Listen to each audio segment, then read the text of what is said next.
நீர் விரதம் இருக்கிறதுனால உடல்ல இருக்கக்கூடிய கொழுப்புகளை கரைக்க முடியுமா? இதை பத்தி தான் இந்த வீடியோல பார்க்க போறீங்க. So what is mean by நீர் விரதம்?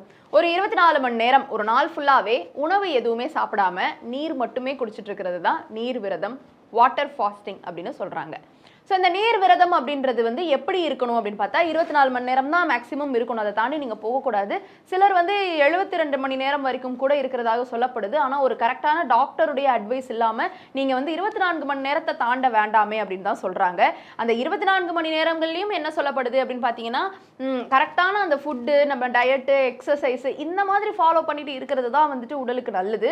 வாட்டர் ஃபாஸ்டிங் அப்படின்னு சொல்லிட்டு மொத்தமாக சாப்பிடாம இருக்கிறது சில நேரங்களில் சிலருக்கு வந்து விபரீதமாக கூட போய் முடியலாம் அப்படின்னு சொல்லப்படுது. அதனால நீங்க இதை ஃபாலோ பண்ணும்போது கரெக்டான ஒரு டாக்டருடைய அட்வைஸின் படி ஃபாலோ பண்ண வேண்டியது ரொம்ப ரொம்ப நல்லது.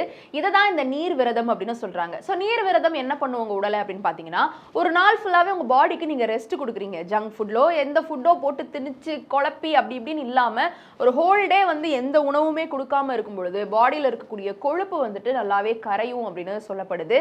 தண்ணீர் வந்து நீங்க குடிச்சிட்டு இருக்க உங்களுக்கு உடல்ல இருக்கக்கூடிய டாக்ஸின்ஸ் எல்லாமே வெளியேறும். அண்ட் ஆல்சோ அன்னைக்கு மறுபடியும் உங்க பாடி ஒரு சுத்திகரிக்கப்பட்ட ஒரு நிலையில வரும்ன்ற மாதிரி சொல்லப்படுது.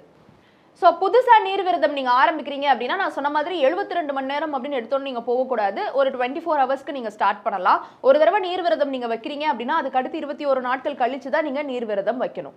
ஸோ இந்த விரதத்தின் மூலியமா கிடைக்கக்கூடிய நன்மைகள்ல கொழுப்பு எரிக்கிறது மட்டும் இல்லாம குடல் ஆரோக்கியத்தையும் இது வந்து மேம்படுத்துதான்.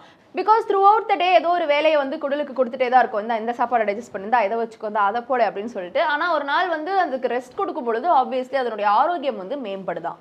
முக்கியமா குடல்ல இருக்கக்கூடிய ஸ்டெம் செல்ஸை வந்து இது அதிகரிக்கிறதாக ஒரு ஆய்வு வந்து சொல்லியிருக்கிறாங்க. ஸோ நீங்க வாயு, வயிறு உப்புசம், மலச்சிக்கல், வயிற்றுப்போக்கு இந்த மாதிரியான பிரச்சனைகளால பாதிக்கப்பட்டிருக்கிறீங்கன்னா இது ஒரு நல்ல தீர்வை தரும் அப்படின்ற மாதிரியும் சொல்லப்படுது. முக்கியமா அந்த ஒன் டே நீங்க வந்து நீர் விரதத்தில் இருக்கும் பொழுது இன்சுலினுடைய அளவுமையும் சமமாக மெயின்டைன் பண்ணப்படுறதாக சொல்லப்படுது. இந்த சென்ஸ் அதோடைய அளவு வந்து குறையறதாகவும் சொல்லப்படுது.